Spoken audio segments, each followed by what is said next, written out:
अस्सलामुअलैकुम दोस्तों, उम्मीद करता हूँ आप लोग सब ठीक होंगे।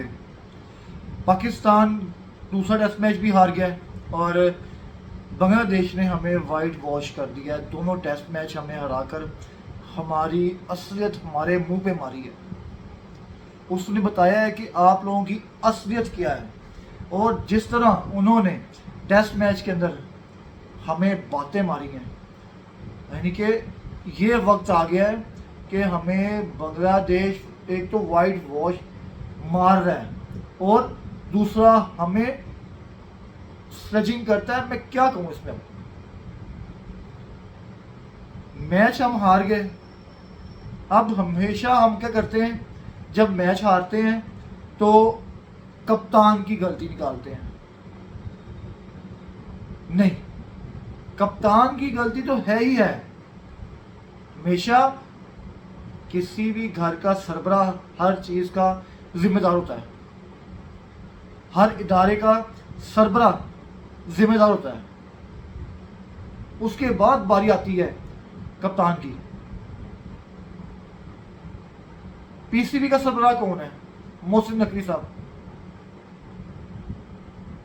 उनके पास टाइम ही नहीं, पहली बात है उनके पास टाइम ही नहीं है। वो हमारे मिनिस्टर भी हैं, वो पीसीबी के चेयरमैन भी हैं, और बड़े मामला हैं उनके गवर्नमेंट में जो वो देख रहे होते हैं। तो हम जो मैच के बारे में जो भी बात होगी वो बाद में, पहले हम बात करेंगे मोहसिन नकवी साहब से कि मोहसिन नकवी साहब, आपके पास टाइम नहीं है। आप हमारे वैसे भी जो मुल्क के हालात हैं वो इस कदर बन के चल रहे हैं कि आपका पूरा ध्यान उधर होता है। आप अगर सुबह के टाइम चाइना बैठे हुए हैं ना, तो शाम को आप बैठे होंगे कहीं अमेरिका, इंग्लैंड, किसी भी गए होंगे। फिर उसके बाद आप कहीं और मुल्क, किसी और मुल्क में पहुंचे होंगे।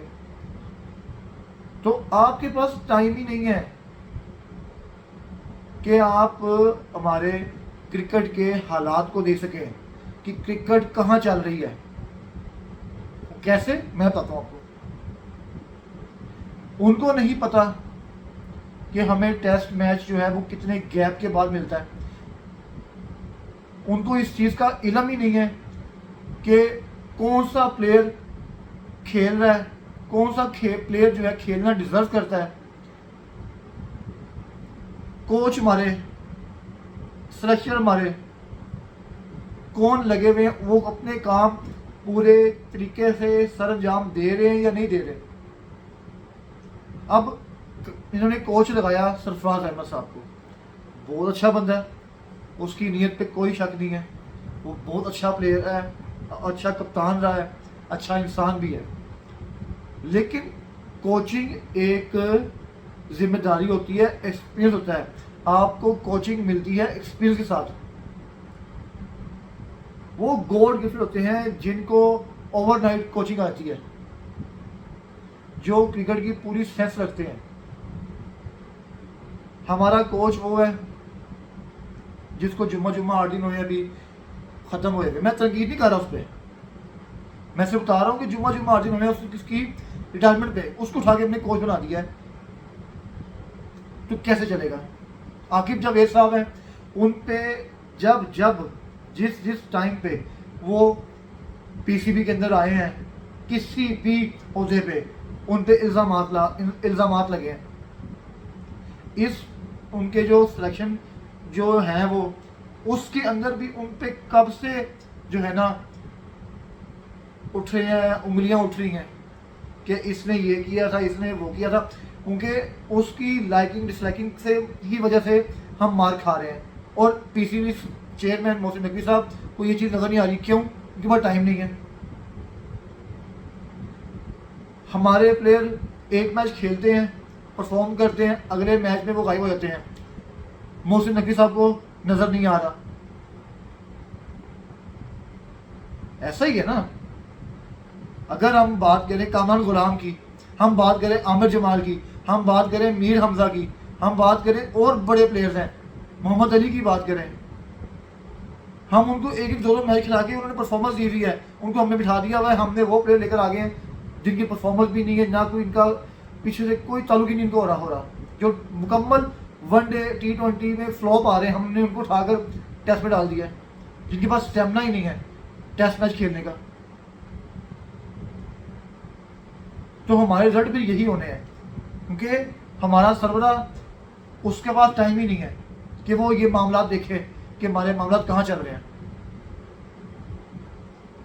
तो ये इसमें गलती कप्तान की तो है, वो आगे बाकी वो बात भी देखेंगे, लेकिन सबसे बड़ी गलती मोहसिन नकवी साहब की है, जिनको देखना चाहिए, जिनको चाहिए पूछना चाहिए कि भाई ये क्यों हुआ है, ये बंदा किस बेस पे टीम में आया है, ये बंदे की परफॉर्मेंस थी, इसको क्यों बाहर निकाला है। पूछे ना मोहसिन नकवी साहब, और क्या नाम है आकिब जावेद साहब, ये कामरान गुलाम क्यों नहीं खेला, आपने उसको क्यों नहीं खिलाया। आपको डेब्यू को पता है कि मैंने 2 डेब्यू करने हैं, आपको ये नहीं पता कि मैंने जो पिछले जो कामरान गुलाम की परफॉर्मेंस है उस पर मैंने उसका खेलना बनता है। आमिर जमा की क्या गलती है, मीर हमजा की क्या गलती है, आकिब जावेद की क्या गलती है, जिनकी परफॉर्मेंस है। आकिब जावेद की परफॉर्मेंस भी न्यूजीलैंड में आपने देखी है, उसके बाद मोहम्मद अली की परफॉर्मेंस देखी है आपने पिछले टेस्ट में खेला, उसके बाद आप नाम ले लें, मैं आप क्या बात में मैंने कि इस टाइम दिमाग काम नहीं कर रहा कि हमारे क्रिकेट कहाँ पहुँच गई है। अब सुनने में देखने को ये मिलता है कि जी कि हमारी क्रिकेट जो है ना वो उसके हालात हॉकी वाले होने जा रहे हैं। क्यों होने जा रहे हैं भाई, हमने उस जगह पे पहुंच के हमने सोचना है, क्यों नहीं हम उससे पहले सोचते कि हमारी क्रिकेट वहाँ पहुँचे, उससे पहले इसको हम ठीक कर लें। हम सही बंदे को सही जगह पे लगाएं, सही खिलाड़ी को सही जगह पे खिलाएं। तो मोहसिन नकवी साहब को अगर इसी तरह चलना है तो फिर हमारी टीम को, क्योंकि जब सरबरा पूछने वाला नहीं ना होता तो फिर ये हालात ऐसी चलेंगे, क्योंकि जब उनको पता है कि सरबरा के पास टाइम कोई नहीं है, हम अपनी मर्जियाँ करें, जो मर्जी करें, जिसको खिलाएं जिसको निकालें, कोई पूछने वाला नहीं है, ठीक है, अल्लाह अल्लाह खैर सल्ला, टाइम निकल रहा है, पैसे जेब में आ रहे हैं, ठीक है, जान दो। तो मोहसिन नकवी साहब या तो देखें कि क्या मामला चल रहे हैं, उनको ठीक करें, या ये किसी और के सपोर्ट करके अपनी इज्जत डालेंगे। आप क्रिकेट लवर हैं, माना आपने क्रिकेट पे बहुत काम किया है, ग्राउंड पे काम किया है, आपने प्लेयर्स पे काम कर रहे हैं, जब आप आए हैं आपकी यानी कि वो चीज़ नज़र आई थी कि आप चाहते हैं कि क्रिकेट आगे बढ़े पाकिस्तान की, जिस तरह हमने स्टांस लिया इंडिया पाकिस्तान का, जो चीज़ें अच्छी हैं वो अच्छी हैं, वो भी आपने क्यों स्टांस लिया, क्योंकि आपकी पोस्ट के साथ वो मैच कर रहा था। आपकी पोस्ट के साथ जो आपके पास पोस्ट है ना, मिनिस्ट्री है, उसका ताल्लुक था उस चीज़ से, तब आपने इंडिया पाकिस्तान के जो है ना मैच पे, जो कंट्रोवर्सी पे कि हमने इंडिया नहीं जाना, ये है वो है, दिस एंड दैट, सारी बातें पता आपको। तो इस वजह से आपने वो काम किया था, मुझे जो लगता है कि बाकी मामला फिर आप क्यों नहीं देख रहे, आपको वो आपने उस पर इतना बढ़ चढ़ के बात की है, इतना आपने लीड फ्रंट से होकर आपने लीड किया उस चीज़ को, बांग्लादेश के मामले में आपने लीड किया है। तो यहाँ पे क्या मसला, आपको यहाँ पे क्यों नहीं करते, आप क्यों नहीं देख रहे कि कौन क्या गलतियाँ हो रही है, जो पाकिस्तान क्रिकेट इतनी दूर जा रही है, पीछे पीछे हम वनडे में पीछे चले गए हैं, T20 में तो हम तबाह हो गए ना। और हमारा एक नाम था 2007-8 के बाद से हमने अपना रूज देखा 7-8 साल, उसके बाद हमारा ऐसा डाउनफॉल शुरू हुआ है कि आपको नज़र ही नहीं आ रहा कि हम T20 में कहाँ स्टैंड कर रहे हैं, वनडे में कहाँ स्टैंड कर रहे हैं, टेस्ट में कहाँ स्टैंड कर रहे हैं। तो हमारे रिजल्ट फिर ऐसे ही होने से। फिर हम बात करें अपने कप्तान की, शाह मसूद साहब की, इस कैप्टेंसी के साथ, इस सोच के साथ वो अगले मैचेस खेल सकता है बंदा, उसको टीम में नहीं होना चाहिए इस टाइम।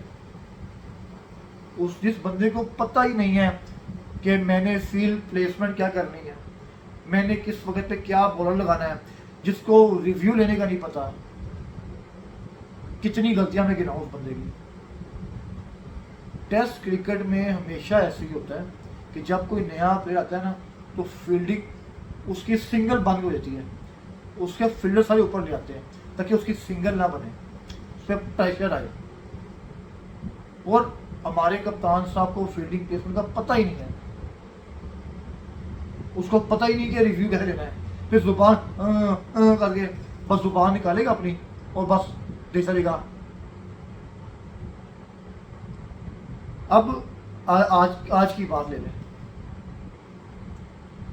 जब साजिद खान अंदर गया है और रिजवान अंदर गया है, चलो रिजवान तो बड़ा प्लेयर है, चलो हमने कहा जी उसको समझाने की जरूरत नहीं थी। क्या शाह मसूद ने समझाया था उसको कि तुमने गुस्सा नहीं करना, तुमने अना का मसला नहीं माना, तुमने सिर्फ और सिर्फ रिजवान का साथ देना है? और नहीं देना, उसे शॉर्ट पिच पे बोले दे रहा था, ऊपर उठा के दे रहा था, वो कट भी मारा था और वो 90% चांस था कि वो आउट होता। लेकिन वही बात है कि कैप्टेंसी का फेलियर है यहाँ पर भी। और हमारे टेल एंडर्स ने ये तैयार किया हुआ है कि हमें तो भाई पता ही नहीं है, मैच हारो जीतो हमारे सिर पे कोई नहीं है, ठीक है, हमने कुछ नहीं करना। बेन स्टोक ने क्या किया था, टेल एंडर के साथ मिलके पूरा मैच बनाया था। वर्ल्ड कप के अंदर मैक्सवेल की जो इनिंग याद है आपको, उसके साथ टेल एंडर था। पर हमारे टेल एंडर ऐसे हैं कि वो अपने सिर से उतारे थे बात, भाई हमारे पास की बात नहीं है, हमने कुछ नहीं करना। अब्बास आ रहा है, वो की कोशिश कर रहा है, ठीक है, जो टेल एंडर आ रहा है हमारा कोशिश कर रहा है शॉट, भैया आपका काम ही नहीं शॉट मारना, आपका काम है सिर्फ रोटेट करना। और यही चीज़ कैप्टेंसी की फेलियर है कि कैप्टेंसी ने उसे बताना दोबारा नहीं किया या उसको मैसेज कन्वे नहीं किया कि क्या कर रहे हो। तो ये फिर हालात ऐसे ही होने चाहिए। पाकिस्तान की क्रिकेट में ऐसी चलनी है, क्योंकि पाकिस्तान की क्रिकेट में जब तक मेरिट नहीं ना आएगा, मेरिट आने के तक कुछ भी नहीं कह सकते। मेरिट जब तक नहीं होगा, और हाँ अभी तो हमने वो बात डिस्कस नहीं की, हम चाहते हैं कि हमारी टेस्ट सीरीज हो इंडिया के साथ। आज तो बड़ी बातें चल रही हैं जी कि हमारे पास नेक्स्ट जो साइकिल है उसमें हमें 5 टेस्ट मैच मिलेंगे अगेंस्ट इंडिया। हम इस काबिल हैं कि हम इंडिया के साथ मैच खेल सकें?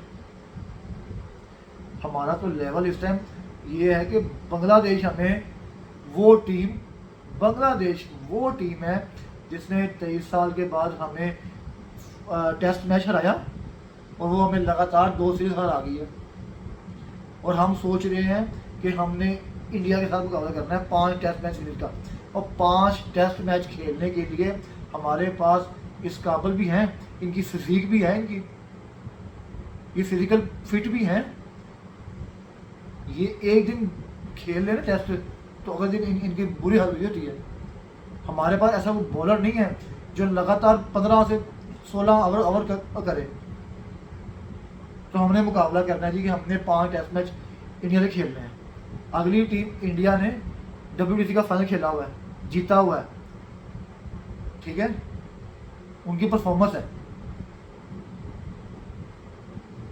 तो ये हमने बड़े बड़े ख्वाब तब देखे जब हमारे पास कोई गट्स हो, तो ऐसे नहीं चलेगा। दोबारा आते हैं, पाकिस्तान अब हार चुका है, अब कहानी खत्म हो चुकी है। तो पाकिस्तान को अब अगली सीरीज है वेस्ट इंडीज के खिलाफ, और हमने जाके खेलना कहाँ पे है? वेस्ट इंडीज में। अब वेस्ट इंडीज में तो पता नहीं कितने रवाने खेल रहे होंगे, ये जहाँ पे तो एक था राना जिसने हमारा जीना राम किया उसे, वहाँ पे कितने पुराने मिलेंगे, आप किस तरह खेलोगे? मेरिट पे टीम बनेगी तो ही बात बनेगी, अदरवाइज वहाँ भी हमने वाइट वॉश होना है और घर आ जाना है, फिर हमारा यही रोना पिटना लगा रहेगा। इसमें सिर्फ एक ही चीज़ दोबारा कोशिश करूँगा कि मोहसिन नकवी साहब थोड़ा सा टाइम निकालें और मामलात देखें कि मामलात बिगड़ चुके हैं। आगे वनडे वर्ल्ड कप आ रहा है, हमने उसकी भी तैयारी करनी है और आपको ये नहीं पता कि हमें कितने ऑडियंस मिल रहे हैं, हमारी प्रिपरेशन कैसे होगी। तो आपको थोड़ा सा वहाँ से टाइम निकाल कर यहाँ बैठना पड़ेगा और करना पड़ेगा कुछ ना कुछ, नहीं तो आपका भी अल्लाह हाफिज़ और हमारी क्रिकेट का भी अल्लाह हाफिज़। अस्सलाम वालेकुम।